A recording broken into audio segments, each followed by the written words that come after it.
Valentine's Day is upon us, and I'm going to be real, it's not one of my favorite holidays. It's too much pressure, but it is a great holiday for cake making because there's so many fun elements to use on Valentine's Day cakes. And with this tutorial, I'm going to show you how to get some decorations made ahead of time so that when it's time to put your cake all together, everything's done and the stress level is really low when you work that way. Happy Valentine's Day!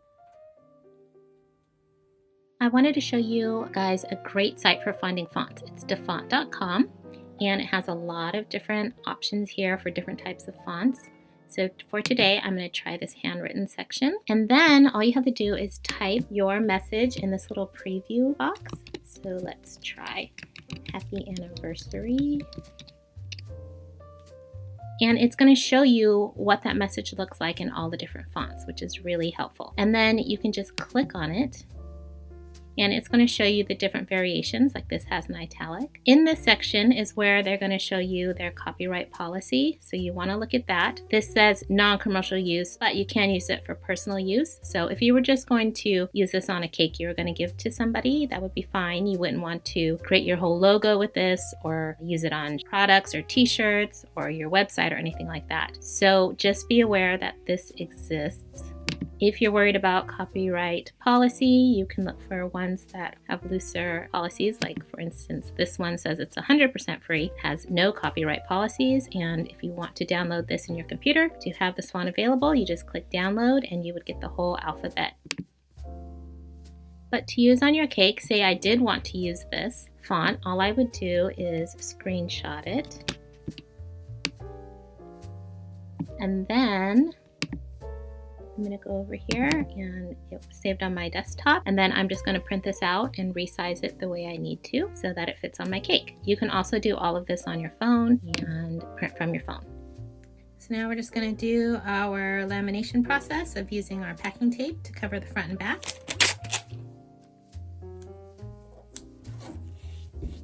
Do your best, especially on the back, to try and not get any creases in your tape because that will dent your fondant.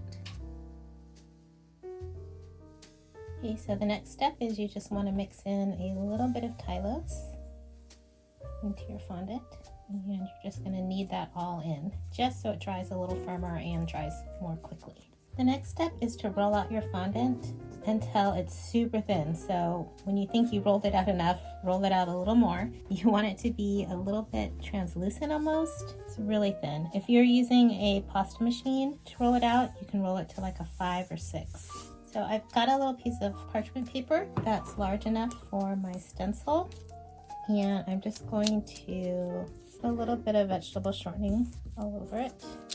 Then I'm going to take my fondant, place that on top, smooth it out, and cut off the excess. Then I'm just going to put some vegetable shortening on the back of my stencil and place it down onto my fondant. Then you're going to get a sharp X-Acto blade, so don't use an old dull one. And you're just going to cut around your letters. I'm not applying really any pressure. Okay, then I usually make a straight cut down. So that I can peel away the outside.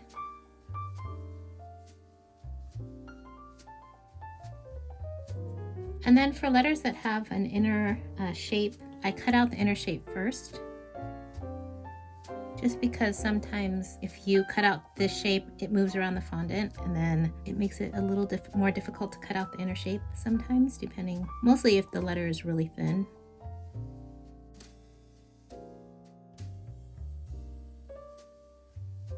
Once you have all of your letters cut out, and if you have some of this magic freeze spray, which I love, you can go ahead and spray really quickly these letters so they firm up. Or if you don't have this, just pop this in the refrigerator for just a few minutes, or even the freezer for just a few minutes. You don't want it in there too long, but you just want the fondant to firm up. I'm just going to use this.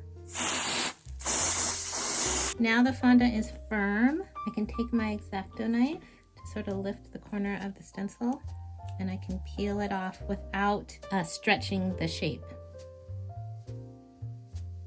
So then comes one of my favorite tips. You can do all of this in advance. You could do it a week ahead of time from when your cake is done. You could do it the day before. But what you want to do is get yourself a dummy, a styrofoam dummy that is 1 inch bigger than your cake size. So if your cake is a 6-inch, you want to get a 7-inch dummy, because you're going to dry this, or your decorations, if you have decorations that need to cover on a cake, you're going to dry them on the side of the dummy.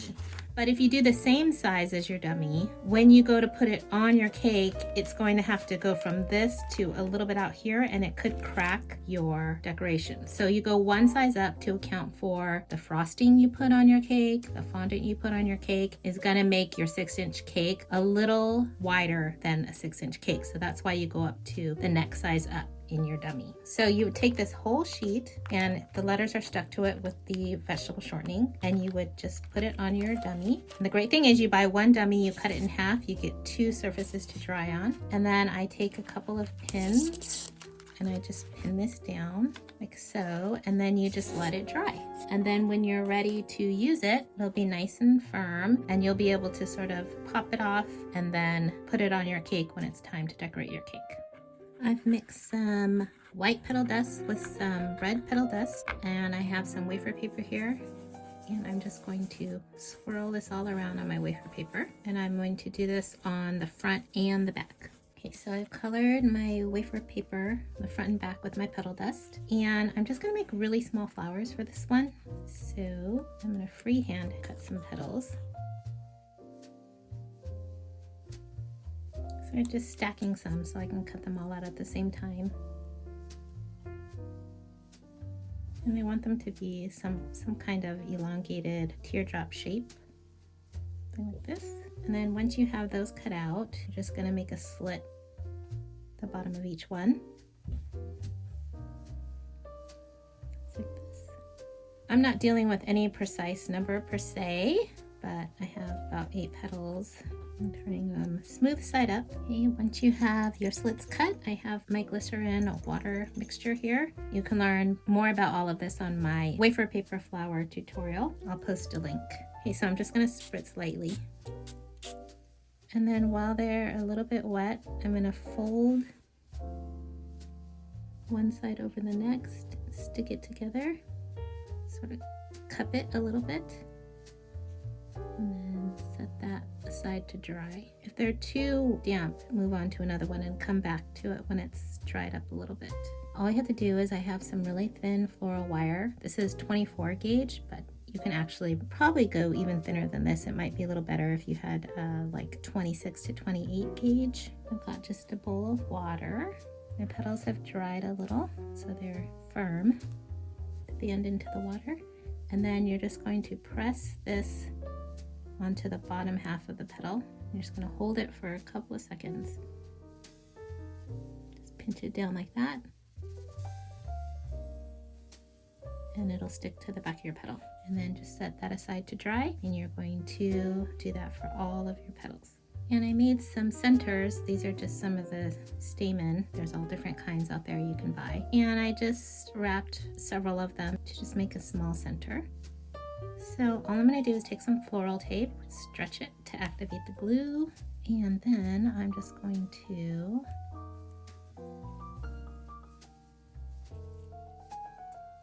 wrap these. These have set up a little bit and dried.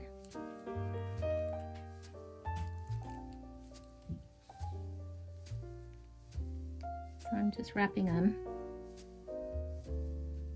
I can reposition them a little later.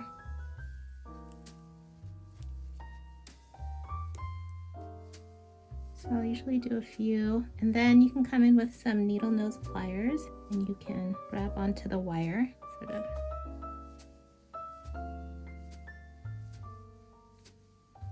move them around, and then I'm just going to keep adding more like that. You might have to bend some backwards a little bit, like that. And for the last petal you're attaching, I always like to make sure I wrap up the whole stem and cover all of the wires, just so I have a nice tidy package. This is always my favorite part of making cakes, is when all the decorations are made and I just get to put it together and see the final results. So waiting for my steamer to heat up so I can put the letters on. But I think it's always great to get as much of the decoration done ahead of time as that you can, because it makes the whole process much easier than having to make everything last minute while the cake is sitting out and you're rushing and during a time crunch. So making as much ahead of time is a huge stress saver, for me anyway. Come on, steamer. And there it goes. I just got this little steamer, but I'm just going to really quickly just steam my cake all around. It's a white cake and there's no cornstarch showing, so I really only need to do it in the place where I'm adhering the letters, but just to make sure there's no difference in the sheen. The wetness will dry, so you don't have to worry about that. It remaining wet looking is just to help me stick on the letters. So I've got my letters drying on the half round here. I dried them overnight, and now I'm just going to place them on my cake. So I'm gonna find the front, and I did some calculating. So I want one of my letters, the L, to start about 1/2 inch up. So I'm just gonna mark a little line that I can see. I'm just gonna wanna gently grab it off. See, it's firm enough for me to handle. And then I'm gonna place it.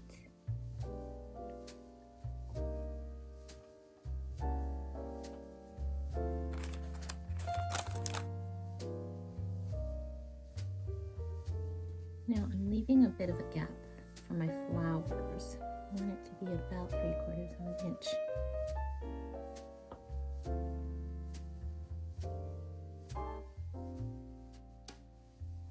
Run a little tool or your knife underneath to loosen it up a bit.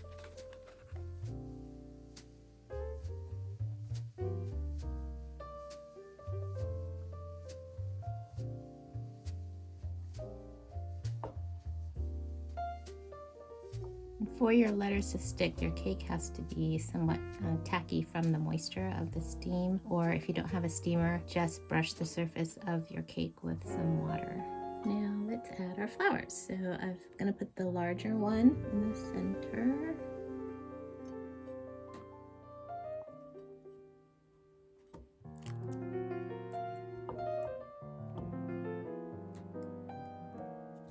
Sometimes when I can't get too close to the cake, I'll use my little pliers to push it the rest of the way in when I'm dealing with something delicate that I don't want to press. So I made some easy leaves. I just dusted them green with my petal dust. In my wafer paper flower tutorial, I show you how to make these. You can make a bunch of them really fast.